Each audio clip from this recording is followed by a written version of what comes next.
खुलुमबाय आं सिबिरानि ब्रह्म नोंथांमोनखौ आंनि एसबि बड' निउज चेनेलाव गासैखौबो बरायबावनाय थाबाय नोंथांमोननि थाखाय आं गोदान मोनसे भिडिअ लानानै फैबावबाय अन्नानै भिडिअखौ जोबजासिम नायलांदो बिपिएफ दोलोआ मोनबा गेरेन्टि होदोंमोन थांनाय बिटिसि बिसायख'थियाव बे मोनबा गेरेन्टि होनायखौ जागायजेनबाय मैया रौता पासनाय सेरफां फकिराग्राम दतमा बागानपारा दिहिरा चिरां आरो चिरांदुवार बेफोर बियाबाव मोनबा गेरेन्टि होनायखौ जागायजेनदों बिपिएफआ मोनबा गेरेन्टि होनायफोरनि मादाव जायनिया हा गैजायामोन बिथांमोननो हानि पाट्टा राननानै होदों बेकार लाइमोनफोरनो 2 लाख रांनि चेक गथायदों जाहाथे गाव गावनि आथिङाव गसंथानो हायो बेनि थाखाय बेकार लाइमोनफोरनि मुङाव बोसोराव 100 कोटि रां बाजेट हमदोंमोन बेनिनो 2 लाख राङै मैयानि सानाव गथायनानै होदों बेनि अनगायैबो सेल्फ हेल्प ग्रुपनि आइजोफोरनो साफायाव 15,000 रांनि चेक गथायदों गागि नोगोरारिफोरनो 10,000 देहायारि गेबें नङैफोरनो 10,000 गरिब नखरफोरनो 10,000 रांनि चेकखौ गथायदों बिपिएफ दोलोनि मोनबा गेरेन्टिखौ राननाया मैयानिफ्राय जागायजेनबाय दिनै धोनस्री भैरबकुन्द नाग्रिजुलि गयबारि मसुलपुर कक्लाबारि कायजामाटी आरो निसिमा बेफोर बियाफोराव राननाय जागोन ओजोंहाय बिपिएफ सरकारनि मोनबा गेरेन्टिखौ मोननाय मोनिखौ लानानै रायजो राजानि खुद्रिनाय 7 नं फकिराग्राम बियाबनि बिपिएफनि एमसिएलए इजामुल हकनि हेंथायै सेसापानि ओनसोलनि रायजो राजाफ्रा खुद्रिदों बिथांमोना इजामुल हक गो बेक स्लगान होनानै गोख्रोङै खुद्रिदों बिथांमोना फोरमायथिदों दि मेम्बारा आइबिएसनि लिस्टआव गाव गावनि नखरनिखौल' हरदों आरो बाय बाहागिनि नखरनि मुंखौल' हरदों गोबां दुखुथिया नखरनि सोद्रोमाफ्रानो बेयाव थालांनो गोनां जादों होननानै फोरमायथिदों बेनिखायनो सरकारनि बिथांखियाव जेबो बेले बेजे खालामनो नाङा होननानै गोख्रोङै बुंथियो बिथांमोनहा बे मेम्बारखौ जाहाथे बिबाननिफ्राय बोख्लायो बेनि थाखाय गोख्रोङै खुद्रियो आरो जुदि बे मेम्बारखौ बिबाननिफ्राय बोख्लायाबा फैबाय थानाय बिधानसभा बिसायख'थियाव बिनि फिननायखौ बिपिएफआ मोननो थांगासिनो दं होननानैबो फोरमायथियो मानोना 80-90% भट होनानै बिपिएफ दोलोखौ बे बियाबाव रायजो राजाफ्रा देरहाहोदोंमोन होननानैबो बुंथियो बिथांमोनहा थांनाय प्रमद बर'नि सोरखाराव बिटिसि बिसायख'थिनि सिगां भिजिटिसि साख्रियाव गोबां लाइमोनफोरखौ थिसननाय जादोंमोन नाथाय दिनैसिमबो दान बान्था मोनालासे साख्रि मावनो गोनां जादों बिथांमोना बेखौ लानानै भिजिटिसि सेक्रेटारियाव थिसनजानाय बिथांमोनहा खौरांगिरि मेल हांख्रायनानै माखासे खोथा फोरमायथिदों बिथांमोना फोरमायथिदों दि थांनाय 6 दान सिगां भिजिटिसिनि साख्रियाव बिथांमोनखौ थिसननाय जादोंमोन आरो सरकारनि गोबां खामानिफ्रावबो बिथांमोनहा मददखौ होबोदों जेरै पिएमएवाइजिनि भेरिफिकेशन अरुणोदयनि खामानि ग्राम सेवा आरो गुबुन गुबुन खामानि जेरै इलेक्शन डिउटिबो होदोंमोन आरो बे खेबावबो इलेक्शन डिउटिनि थाखाय मुंनि फारिलाइ फैदों नाथाय दिनैसिमबो दान बान्था मोननो हायाखै होननानै फोरमायथिदों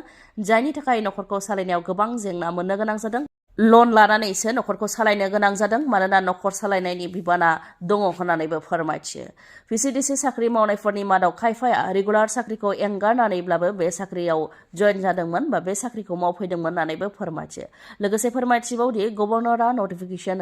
होनाय लेखायै एडभार्टाइज होदोंमोन आरो बेयाव एप्लाइ खालामनायनि उनाव रिटेन टेस्ट जादोंमोन आरो भाइभाबो जादोंमोन बेनि उनाव 22 आगस्ट 2025 आव एपइन्टमेन्ट लेटारखौ गथायदोंमोन आरो बेनि उनावनो जयेन जादोंमोन होननानै फोरमायथियो नाथाय दिनैसिमबो दान बान्था मोननो हायाखै होननानै फोरमायथियो सरकारा जाहाथे दान बान्थाखौ होयो बेनि थाखाय आसाम सरकार आरो बिटिसि सरकारनिसिम खावलायो बिथांमोनहा दिसपुर चलो बे स्लगानजों बिपिएफ दोलोनि रेलिया जागायजेनबाय गसाइगावनिफ्राय जागायजेनबाय बेबायदिनो पर्बतजरा कक्राझार आरो मोनफ्रोमबो जिल्ला बिपिएफफोराव जालांगोन बिथांमोननि रेलिया दिसपुर चलो बे बेनारजों बिपिएफनि हानजा सुरनाय हाबाफारियाव हाग्रामा महिलारिजों लोगोसे बिपिएफ दोलोनि इएम एमसिएलएफोरजों लोगोसे दैदेनगिरि बिबानगिरि आरो मददगिरि रायजो राजाफ्रा बेयाव लैहोर लैहोरै बाहागो लादों बिटिसिखौ जौगाहोनोब्ला जों भारत सरकार आरो आसाम सरकारखौ मदद होनो नांगोन होननानै बुंथियो हाग्रामा महिलारिया दिसपुराव एमएलए दैथायहरनो नांगोन होननानै बुंथियो हाग्रामा महिलारिया एनडिए आरो बिपिएफ हिसाबै दिसपुराव बिटिसिनिफ्राय गासै 15 एमएलएफोरखौ दैथायहरनो हायोब्ला बिटिसिनि जेंनाफोरखौ गोरलैयैनो सुस्रांनो हागोन होननानैबो बुंथियो हाग्रामा महिलारिया इउपिपिएलआ कंग्रेसजों थाङोब्लाबो बा एलायन्स जायोब्लाबो बिपिएफआ जेबो खहा जाया 15 बियाबावबो जों देरहागोन होननानै दाबि खालामो हाग्रामा महिलारि बिथाङा टेट उथ्रिसारनायफोरखौ साख्रियाव थिसननायनि सायाव सोंथि खालामनायनि बेलायावबो हाग्रामा महिलारिया बुंथियो दि प्रमद बर'नि समाव थिसनजानाय साख्रिनि सायाव दानि सरकारा आयेन बायदियै उकिलनि गेजेरजों नायबिजिरगासिनो दङ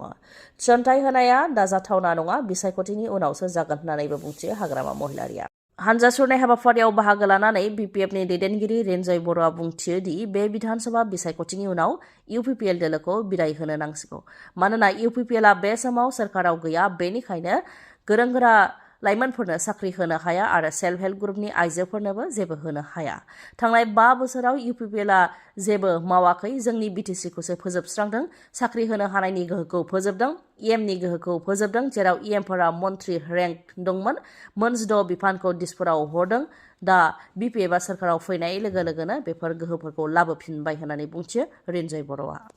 क'क्राझार आरो धुबुरी जिल्लानि सिमायाव थानाय गौरां दैमानि दालांनि सायाव रायजो राजानि गेजेराव मैखोमै अर जोंनाय। रागा जोंनाय रायजो राजाफ्रा एल्ट' गारिखौ बुफाय बुसि खालामनानै होदों। जाथायथिलियाव सालखसा पुलिस बिबानगिरिया नुजाथिहैनानै थासारिखौ सामलायनो नारा नाथा नाजानायखौबो नुनो मोननाय जायो। माबा खावनाय मोसौखौ रायजो राजाफ्रा हमनो हादों। बेनि उनावनो रायजो राजाफ्रा रागा जोंनानै सिखावनि एल्ट' गारिखौ बुफाय बुसि खालामनानै होदों। सिखावखौ हमनो मोननायनि उनावनो रागा जोंनाय रायजो राजाफ्रा गारिखौ बुफाय बुसि खालामदों, जायजों ओनसोलाव गोबां दुंहाव थासारि जानायखौ नुनो मोननाय जादों। नर्थ इस्टनि सुबुंफोरा गुबुन रायजोआव जेब्ला थाङो अब्ला गुबुन गुबुन गाज्रि मुङै सोंखारि जानो गोनां जाबोदों आरो दाबो सोंखारि जायो। थिग बेबायदिनो दा मोनसे भिडिअ'आ समाज बिजोङाव गोबां गोसारगासिनो दङ। नर्थ इस्टनि 3 आइजोफोरनि सिगाङाव गासै नर्थ इस्टखौ थांखिनानैनो गाज्रि मुं होनानै सोंखारिनाय बायदि भिडिअ'आ समाज बिजोङाव गोसारदों। बेखौ लानानै दिल्लीनि गिबि मन्त्रि रेखा गुप्ता बिथाङाबो प्रेस मिट होदों। फोरमायथिनो गोनांदि नर्थ इस्टनि आइजोफोरखौ सोंखारिनाय बे जाथाया दिल्लीनि मालविया नोगोराव जादोंमोन। बे जाथायखौ लानानै दिल्लीनि गिबि मन्त्रि रेखा गुप्ता बिथाङाबो सोंखारिदों। भारतनि गुबुन गुबुन रायजोनि सुबुंफोरा दिल्लीयाव फैनानै जेरैबायदि गावनि मान सन्माननि गेजेरजों थानो हायो, नर्थ इस्टनियाबो बेबायदि थाफैनो हानो नांगौबा मोन्थाय दं होननानै बुंथियो। नर्थ इस्टनि सुबुंखौ सोरबाफोर बेबायदि हाराहास्ति खालामनायनि हेंथायै माबाफोर पलिसि लानो गोनां दंबा बेनि सायावबो पलिसिखौ लागोन होननानै बुंथियो आरो सोरबाफोर नर्थ इस्टनि सुबुंफ्रा बेबायदि हाराहास्ति खालामजानो गोनां जायोबा बा नासयजानो गोनां जायोबा आंखौ मेसेज खालाम होननानैबो बुंथियो रेखा गुप्ता बिथाङा। दिल्लीनि मालविया नोगोराव नर्थ इस्टनि 3 आइजोफोरखौ थांखिनानै गाज्रि राव बुंनाय, नासयनाय, हुमखि होनाय दायनिगिरिनि हेंथायै गोख्रों राहा लागोन होननानैबो फोरमायथियो दिल्लीनि गिबि मन्त्रि रेखा गुप्ता बिथाङा। बर' थुनलाइ आफादनि बारग' आफादगिरि थरेन बर'नि मैया श्राद्धमोन। गुवाहाटीनि खारखुलियाव खुंफुंनाय जादों बिथांनि गोथार श्राद्धखौ,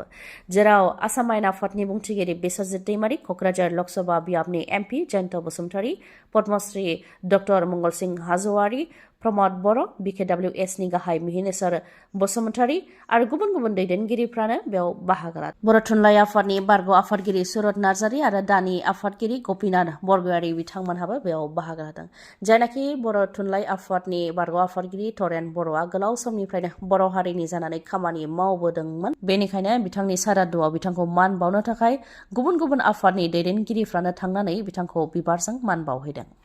तुलसीबिलाव गोदानै लुफुंनाय 30 बिसना गोनां मडेल हस्पिटालखौ बेखेवनानै होबाय बिटिसिनि सावस्रि बिफाननि मावफुं सोद्रोमा देरहासार बसुमतारीजों लोगोसे सोलोंथाइ बिफाननि इएम रबिराम नार्जारि बिथाङा। बे बेखेवनाय हाबाफारियाव बाहागो लानानै रबिराम नार्जारि बिथाङा फोरमायथिदों दि बे मडेल हस्पिटालाव गासै 30 बिसना थागोन। बेनि अनगायैबो गुबुन गुबुन सुबिदाफोर जेरै केबिन, लेबरेटरि, सन'ग्राफि मेसिन थागोन। बेनि अनगायैबो नांगौबायदि टेकनिशियान आरो डक्टरफोरखौ बेयाव थिसननाय जाबाय होननानै फोरमायथियो आरो बियो गामि ओनसोलनि सुबुंफोरनि थाखाय जोबोरैनो मदद गोनां जागोन होननानै फोरमायथियो। थांनाय 2016 मायथाइयाव जेब्ला डक्टर हेमन्त बिश्व शर्मा बिथाङा सावस्रि बिफाननि मन्त्रिमोन, बै समावनो